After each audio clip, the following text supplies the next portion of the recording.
X-Shot. We got all kinds of X-Shot in here. Yep, X-Shot, that looks good. We got a couple super drums, Crusher, Reflex 6. Oh, some micro. Oh, I was actually looking for micros. Can't have enough micros. Saving it for later like it's a flavor saver or something? Weirdo. We're never gonna get done with this. We'll get done with it eventually. All right, whatever. We'll move on to the next one. B6. Yeah, B6. Ooh, Quick 16. You love these things, right? Was this the first time Nerf did a pump action springer? Like, you know, where it has a forward pump? No, I think the first pump action springer was actually the Hyperfire. Oh, you mean the Hyperfire? No, not that Hyperfire, the Dartac Hyperfire. Oh, the other Hyperfire. Yeah, this guy. These things. Yeah, but what was the first blaster to actually have a magazine? You know, pump action springer magazine. Magazine fed? That'd probably be the Rampage. Oh no, the Rampage was a redo of the Raider. It's the first time Hasbro had, you know, forward pump action springer that took a magazine. Oh, that's right, because they reskinned it and did the Rampage. Okay. Yeah.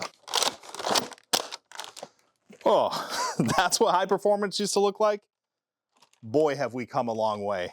Yeah, it's kind of crazy how far pump action springers have gone over the years. Well, I can say over the past 2 years, we've had a ton of them come out. You know, we did just get a product in from Frontline Foam, and this has to be probably the best pump action springer we've seen in quite a while. Let's check it out.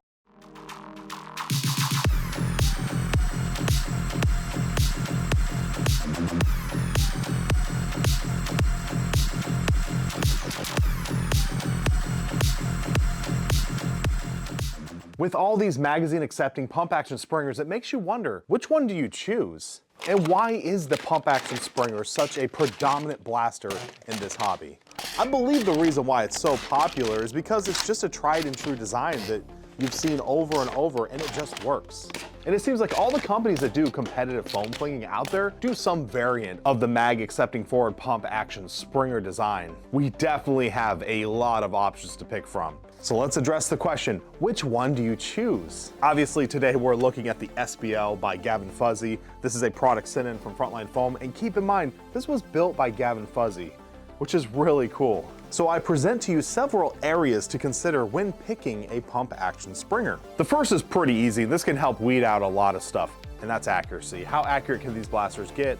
Now, when you first purchase the blaster, right out of the box or right when you get it, how accurate is it? And also, it's worth considering how much money does it take to make it accurate? There's some great offerings from Dart Zone, but from my findings, every Dart Zone Pro blaster I get, I still have to do some work. Either do something with the spring, the barrel, throw a different scar on the end. Whatever it is, there's always some money I have to put into that blaster to make it worth it. It's kind of the concept of the X-Shot Longshot. Amazing platform, super competitive price, but that blaster needs upgrades. You're gonna have to replace the plunger tube, do something with the spring, maybe mess around with the barrel. The next area is upgradability. Like really, how easy is the blaster to work on? Can you change out the spring easily and effectively? If you don't like the forward angled pump action grip, can you swap it out with something else? If you don't like the stock, does it accept other stocks, such as maybe a buffer tube stock or an Instrike, a stock attachment point? And the next area, operation. How is this thing to use? And I'm not talking about fire off a couple shots and, oh yeah, that felt nice. I'm talking about you use this thing all day. How does priming this blaster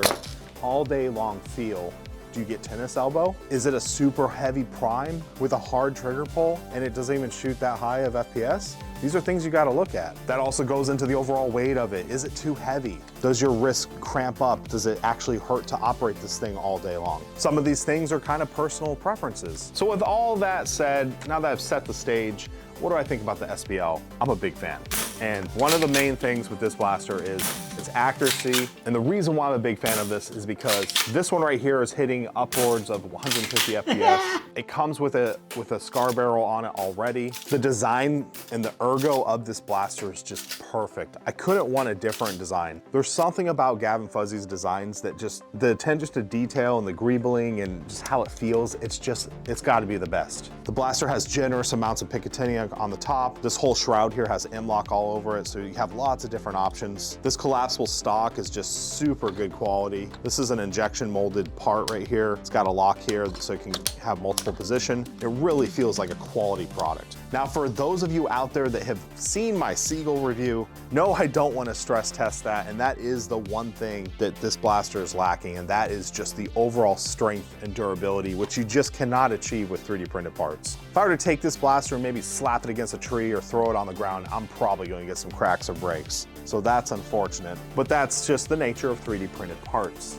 Overall, the weight isn't too bad for a 3D printed blaster with, you know, aluminum and metal inside of it. Blaster is super accurate, so no issues with that. And you're able to swap out for, you know, different barrels. I'd probably go with the Kuriaka barrel. The scars seem to be accurate enough. Yeah, overall, I'm just really excited to finally get an SBL. To be honest, out of all the pump action springers out there, some of my top ones, this one's up there. It's got to be either 1 or 2. Now, if you would like to pick up this blaster from Frontline Foam, please use the DrFlux official affiliate link. I want to thank you for watching this video. As always, be safe and happy foam flinging.